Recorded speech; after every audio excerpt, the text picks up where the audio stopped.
In 2.5 decades of doing this program, the lady you're about to meet has two things on her resume we have never encountered before. Number one, she was hit by lightning and survived. Number two, she has an amazingly rare animal in her care. It's our story of the week.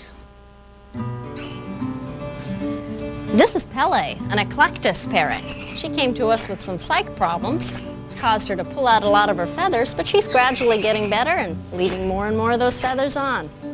Ann Goody is the curator of the Three Ring Ranch here in Kona. When we first met Ann, we told you the story of how she cares for the 70 or so hurt and homeless animals right there on her 5-acre animal refuge. But we came back to the Big Island to add 2 more chapters to Ann's tale. The first is simply amazing. The second, extremely unusual. First, I'd like you to say hello to 6 years ago, here in Kona, I was struck by lightning the day after my wedding reception. And that was kind of a wake-up call for me that I pay attention to the things that were more important to me.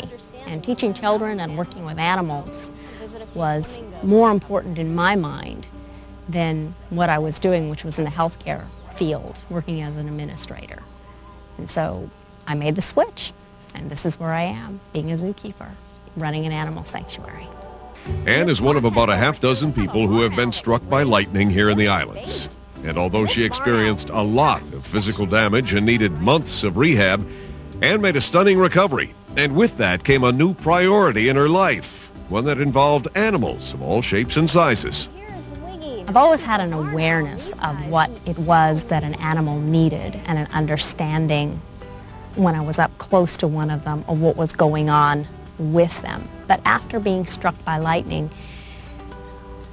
it became more important that I make something out of it, that I do something with this communication skill that I have and share it with others.